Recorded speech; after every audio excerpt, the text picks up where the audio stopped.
Hello everyone, welcome to my channel Sam's Creatives. Again, I'm back after a long time with a new project. So as you can see, these are some parts cut out of MDF board. These are probably around 3 mm in thickness. So these are parts which can be dismantled as well as can be assembled. So these parts have some grooves which fits into one another perfectly. So we just have to make sure where to put the grooves properly. So after assembling, this is what I have got. That is a box, a tiny box in fact. So for that, here I am taking gesso and I am priming it up using a gesso as a primer. And I thought of dismantling the whole box and gessoing the parts individually, because as such it becomes more easier to gesso it, to primer, to give it a prime. For that I am using a brush and then I am using a sponge. I am sponging it so that gives a uniform look. So this way I have gessoed all the parts of the box and then I have assembled them properly and made them into a box properly.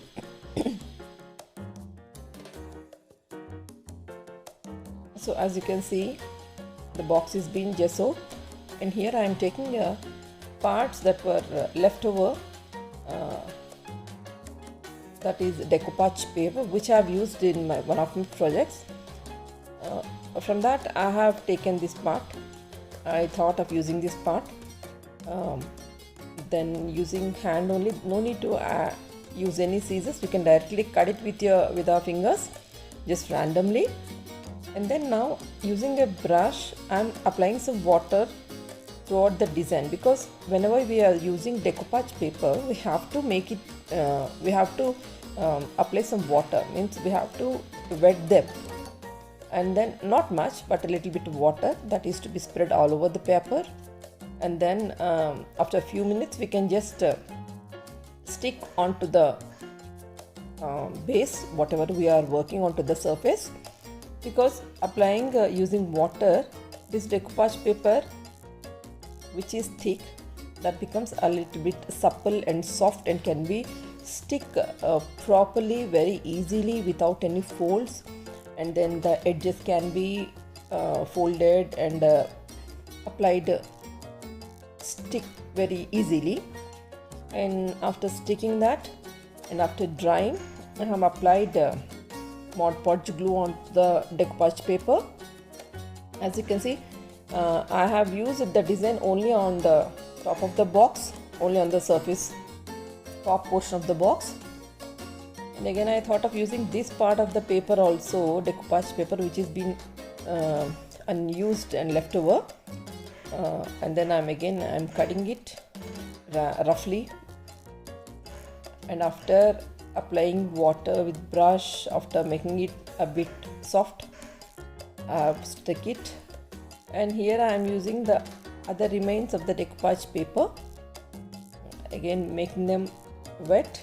And then I have cut this paper into tiny pieces, which I have stick onto the, which I have used to cover the part which is empty on the top of the box other than the design. So that those tiny parts I'll be using, that tiny paper pieces I'll be using here. Using decoupage glue, I'm sticking all the papers, all the paper pieces. This is how it's looking now. Okay, so all the other box is now white itself. So I think this is giving a very woody look. And now I'm using some chalk paint, which is a homemade in fact.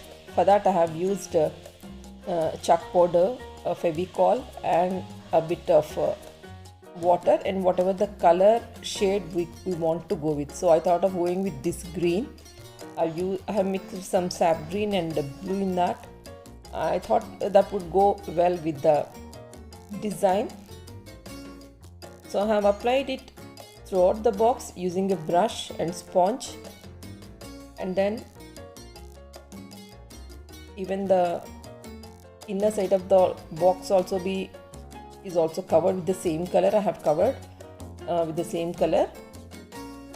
Each and every corner, every bit I have colored using this chalk paint. Chalk paint gives a very a dusky kind of look. It doesn't look very bright, so that brings a lot of elegance to the projects. So now I'm coloring the inner side of the box also with the same color, which I have used the outer portion of the box. And then, so because of colors only, whatever the paints, gesso and everything colors, and the joints become very strong. They'll stick properly. Even though if you want to make it more durable and more strong, we can add some heavy drops. Heavy glue will be there, no? Drops that we can use it at every groove. That gives a lot of strength to the box. So now this is how it's looking. Now I'm taking a dark brown color, normal regular acrylic color, and using my finger. I'm not using any brush or sponge or anything. Using my finger, I'm just distressing it, distressing look. So all the edges I'm touching with my finger, taking some brown and rubbing the brown throughout all the edges of the box to give it a rustic look. This is in fact called distressing. So most of the people use distressings, but as such I don't have, and this is perfectly fine. Using any acrylics it also works very well to give any project a distressed look. And after giving that brown touch to all the edges of the box, so what I have done is I have taken that brown and brushed it throughout the box slightly, and then using sponge also have spread it properly, that to give it a more rustic look. So after that, I took a stencil which I have got some script in on that, and then using a stencil brush I have stenciled some script onto the box, leaving the top surface of the box. Firstly, I have used gold color, but as such I didn't find it that satisfying. I have used black. For that also I have used normal regular acrylic only. So after stenciling work, I have given the stencil work throughout the box on all the sides, even to the inner side also. This is how the box looks, which makes, I think it makes a perfect gift for the birthday parties or return gifts. See how beautiful it's looking. It's a tiny mini jewelry box. It makes a jewelry box in fact. Hope you have liked my video, my project. Please give it a thumbs up. Thank you everyone.